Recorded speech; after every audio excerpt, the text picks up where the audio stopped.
ये है अमीरों का किंग और ये है हमारा।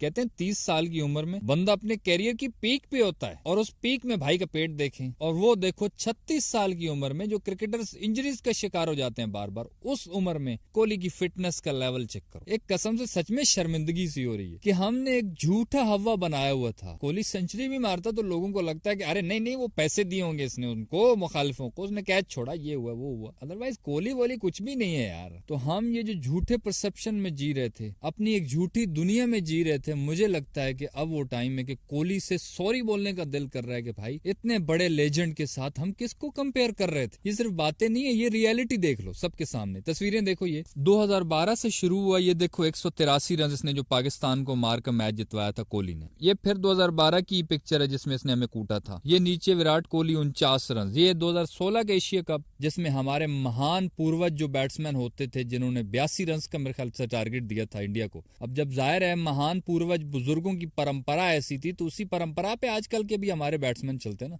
लेकिन उस टारगेट को भी मोहम्मद आमिर तबाहकुन बॉलिंग करके डिफेंड करने की कोशिश कर रहा था। इंडिया के उसने जल्दी आउट भी कर दिए थे 2-3, लेकिन विराट कोहली ने आके उस प्रेशर सिचुएशन में मैच जितवाया था। और फिर ये इसी के साथ 2015 के वर्ल्ड कप में भी इसने पाकिस्तान के खिलाफ सेंचुरी बना दी थी। अब देखो फिर यहाँ पे देखो, इंडिया के 23 पे 3 खिलाड़ी आउट थे, पाकिस्तानियों को फिर उम्मीदें लग रही थी, और इस बंदे ने उस प्रेशर में आकर 34 बॉलों पे 50 करके फिर पाकिस्तान को कूट दिया था। फिर ये पिक्चर देखो 2023 एशिया कप की, इसमें भी कोहली हमारे खिलाफ सेंचुरी बना के खड़ा है। फिर ये 2022 का T20 वर्ल्ड कप, ये तो किसी को भी नहीं भूल सकता, जो कोहली ने 82 मारा था। हालांकि मुश्किल तरीन पिच थी, लेकिन कोहली ने आकर कूट दिया था पाकिस्तान को। फिर अभी ताजा ताजा सूरत हाल देख लो, ये 111 बॉलों पे सेंचुरी इसने फिर बना दी अभी 2025 में भी। साल बदले दिन बदले, लेकिन उस बंदे ने दिखाया कि मुश्किल सिचुएशन में जो बंदा आकर मैच जितवाता है, असली किंग वो होता है। अब इसमें कुछ तस्वीरें तो मिसिंग भी है, मुझे लगता है 2019 में भी इसने कूटा था शायद पाकिस्तान को। 2021 में जब हारे थे तब भी इंडिया की टीम लड़खड़ाई हुई थी, ये बंदे ने आके परफॉर्म तब भी किया था। ये बंदा जो पिछले इतने सालों से मैचेस जितवाता आ रहा है और हम इसको किंग नहीं मानते, हमें लगता है कि बाबर किंग है। बाबर का भी पहले चलो हम इस गलत फहमी में थे ना कि नया नया है, अभी तो भाई उसको 10 साल हो गए। 10 साल में कितनी ऐसी तस्वीरें हैं बाबर। एक 2021 के वर्ल्ड कप वाला जो उसने इंडिया के खिलाफ किया था, वो भी सिर्फ 150 का टारगेट था, और वो रिजवान वाली बात है कि बस मोमेंटम बन गया था दोनों का। इतने 10 सालों में तो एक का तुक्का भी लग जाता है भाई, किसी मैकेनिक, किसी ड्राइवर, या हम छक्का मार की जो ऑडियंस हम लोग, हमें भी तुम 10 साल खिलाओ ना, 10 साल में एक का तो हमारा भी तुक्का लग जाएगा। ऐसे थोड़ी किंग बनता यार। अच्छा, अभी इस रिसेंट मैच में भी कोहली ने जो डाइवें लगाई, उसने जो रनिंग की, वो रिजवान ने हारने के बाद प्रेस कॉन्फ्रेंस में आके बोली नहीं ये बात कोहली के बारे में कि देखिए जी अल्हम्दुलिल्लाह कोहली बहुत बड़ा प्लेयर है, उसकी फिटनेस देख के मैं खुद हैरान हो गया हूँ कि ऐसी फिटनेस हमने तो नहीं देखी, मुझे तो नहीं पता था, इससे पहले मुझे नहीं पता। अल्हम्दुलिल्लाह जब इस तरह की मेहनत आप करेंगे तो अल्लाह पाक कामयाबी भी देते हैं, और अगर इस तरह का हार्डवर्क खुदा न खास्ता कभी मेरे कप्ताना मेरी जानों को करना पड़ गया तो वो तो बेहोश हो जाएगा।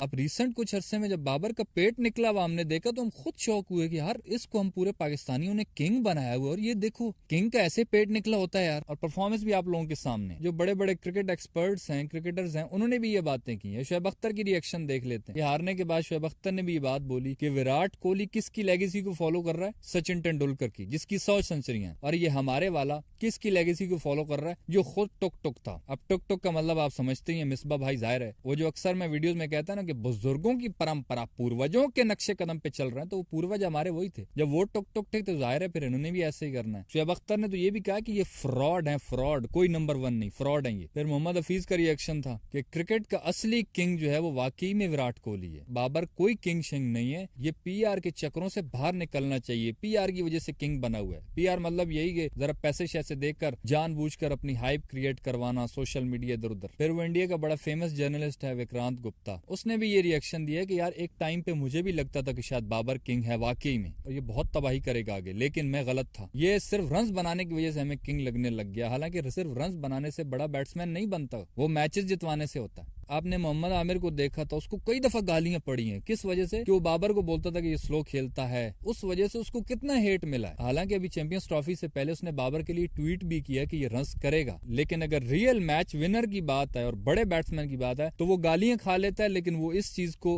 एक्सेप्ट नहीं करता कि बाबर कोहली से बड़ा बैट्समैन है। यहाँ पे एक सबसे बड़ा सवाल है कि बाबर ने मैचेस भी नहीं जितवाए, कोई आईसीसी ट्रॉफी भी नहीं है, तो फिर क्या वजह है कि पाकिस्तान में इसकी इतनी हाइप क्यों बनी हुई है? उसका सिंपल और स्ट्रेट फॉरवर्ड जवाब है, स्टैंडर्ड लो है हमारा। एग्जाम्पल दे के बताता हूँ। अब हमारे बैट्समैनों का आपको पता है मॉडर्न डे क्रिकेट के हिसाब से खेलते नहीं है। 30 बॉलों पे 9 बना लिए, 40 बॉलों पे 15 बना लिए। जब इतनी घटिया क्रिकेट हो रही होती है, एक कमरान गुलाम आ गया, कोई तैयब ताहिर पकड़ लिया जो 100 मैचेस में एक 50 बनाकर 2 साल के कॉन्ट्रैक्ट पक्का हो जाता है इन लोगों का। जब ऐसे बैट्समैन है हमारे पास, रिजवान साहब आ गए, टुक टुक लगा दी। इस तरह के बैट्समैनों में जब बाबर आके 2-4 कवर ड्राइवे मार देता था, 30-40 बना लेता था, तो हमें लगता था वाह यार, मतलब हम अपनी तरफ से डूबने वाले होते थे। तो कहते हैं ना कि जब डूबने वाले को तिनका मिल जाए उसके लिए वही बड़ी बला होती है। तो इसलिए हमने इसको किंग बना दिया कि यार इतनी घटिया क्रिकेट में 2-4 चौके मार लेता है, चलो यही किंग बना लेते हैं। जैसे बंगाली भाई हैं हमारे, उन्होंने भी अपने 2-4 बंदे किंग बनाए हुए हैं ना। हालांकि कौन सी उनकी टीम है, मुशफिकुर रहीम उधर किंग है उनका भी। पता है कड़वा सच क्या है, पाकिस्तान में बैटिंग का कोई टैलेंट शैलेंट नहीं है, सिर्फ गप्पे हैं। कोई इक्का दुक्का गलती से कभी मिल जाए साइम अयूब जैसा, अदरवाइज कख भी नहीं है। एक बहुत बड़ी बात यह है कि हमेशा हमारे लोग ये चिल्लाते हैं कि सिलेक्शन गलत हुई, इसकी बजाय उसको आना चाहिए था, उसकी बजाय इसको आना चाहिए था। मैं लिख के देता हूं कि ये कड़वा सच यही है कि अगर इसकी बजाय उसको जो बाहर बैठा होता है टीम से, उनको भी खिलाते ना, उन्होंने भी यही चंद चढ़ाना था। क्योंकि हमारा स्टैंडर्ड बहुत लो है भाई, ये कड़वा सच हम मानते नहीं है। ये कोई शाहिद अफरीदी जैसा, अब्दुल रजाक जैसा फेयरलेस बंदा आके शुरू से कोई डंडा शंडा चलाए छोटों पर, वो नीचे से कोई छान के ले आए, तब ये ठीक हो सकती है। अदरवाइज टुक टुक माइंडसेट ही है, जैसे हमारे पूर्वज थे वैसा ही है। तो ऐसी क्रिकेट में जब बाबर 2-4 चौके लगा देता है तो इसलिए हम उसको किंग बना देते हैं। एक और एग्जांपल देता हूं, अभी ये पाकिस्तान इंडिया वाले मैच में जब रिजवान सऊद भाई बैटिंग कर रहे थे तो ये लोग इतना लड़खड़ा रहे थे, रिजवान इतनी पलसीटियां मार रहे थे, कभी इधर गिर रहा है, कभी उधर गिर रहा है, अभी बेहोश होगा, अभी मरेगा, अभी आउट होगा। इतना मतलब ऐसा लग रहा था मौत के कुएं में खेल रहे हैं ये लोग। तो वहीं पे आगे जब खुश दिल ने को 35-40 रन बना दिए, बॉलें भी ज्यादा जाया नहीं की, तो हमें लगा वाह। और आखिर पे वो हिटिंग की कोशिश कर रहा था और वो पावर हिटर है, उसको मारना चाहिए था, लेकिन उससे नहीं लगी, एक आध लपेड़ा लगा बस। लेकिन ये जो 35-40 कर गया, इसकी वजह से भी 2 साल उसका टीम में कॉन्ट्रैक्ट पक्का हो गया। मैं लिख के देता हूँ, वो नहीं जाने वाला अब कहीं। अगर वो बंदा 3 से 4 छक्के और मार जाता ना इंडिया के खिलाफ, मैं कसम से बोल रहा हूं कि ये किंग का ताज अब तक उसके सर पे रख दिया जाता कि बस ये तो किंग है। बाकी मैच जीते हम हारे, मैच गया तेल लेने। उसी के मुकाबले में इंडिया की तरफ आते हैं, उनका श्रेयस अय्यर 50 करके गया ना, हालांकि उसने बॉलें भी जाया नहीं की, तेज 50 की, लेकिन श्रेयस अय्यर की कोई बात ही नहीं कर रहा। वहां पे ऐसा लग रहा है जैसे उसको कोई जानता ही नहीं है। हर बंदा बात कर रहा है विराट कोहली की, बिकॉज उनका स्टैंडर्ड इतना हाई है कि उनके लिए 40-50 कोई मैन ही नहीं रखते। तो ये है मेन रीजन जिसकी वजह से बाबर को हाइप मिली हुई है कि हमारे पास बैटिंग लाइनअप में जो आता है एक से घटिया तरीन खेलता है, उनमें आगे जब बाबर साहब 2-4 कवर ड्राइवें मार लेते थे तो हम इसको किंग बना देते थे। अदरवाइज इसने कोई इंडिया के खिलाफ कोई मैच नहीं जितवाया। और अब माशाल्लाह PSL आने वाली है और इसमें हमारे भाई धूम मचाएंगे, सेंचुरियों पे सेंचुरियां होंगी। जबकि दूसरी तरफ विराट कोहली IPL में हो सकता है वो रन ही ना बनाए, उसकी टीम जाती नहीं आगे, लेकिन जब भी कोई प्रेशर मैच आएगा, T20 वर्ल्ड कप 2024 का फाइनल देख लो, अगर अभी भी किसी को लगता है कि विराट कोहली के बारे में ऐसी बातें हैं खाली, वो पूरे वर्ल्ड कप में सही नहीं खेला हुआ। फाइनल सबसे मुश्किल तरीन वक्त था 24 का फाइनल जो इंडिया जीता, उसने मेरे ख्याल से 76 के कितने रन किए थे। अब बताओ, अब वो सिर्फ इंडिया का है, इसकी वजह से हम उसको गालियां देते रहे तो ये बहुत गलत बात है। अच्छे और बुरे लोग हर जगह होते हैं, इंडिया में भी ऐसे लोग हैं जो पॉलिटिक्स करते हैं, इसी तरह पाकिस्तान में भी कुछ ऐसे लोग हैं जो इंडिया को बुरा भला बोलते हैं। तो ये दोनों तरफ से चीजें चलती रहती हैं, लेकिन इसकी वजह से जो क्रिकेट का असल लेजेंड है उसकी लेगेसी पर हम ऐसे बंदे को तरजीह नहीं दे सकते जिसने इंडिया के खिलाफ सबसे बड़ा मैच जो होता है वो जब आया है तो उसने हमेशा से कौम को मायूस किया है। तो बहरहाल कोहली सिर्फ इंडिया का नहीं बल्कि पूरी दुनिया में इस जनरेशन का सबसे बड़ा बैट्समैन है मुझे लगता है। तो बस यारो, इस वीडियो में इतना ही था। सही लगे तो यार लाइक कर देना और यूट्यूब चैनल छक्का मार को सब्सक्राइब करके साथ घंटी को टर्न करके ऑल पे क्लिक कर देना ताकि क्रिकेट की दिलचस्प वीडियोस आप तक पहुंचती रहें।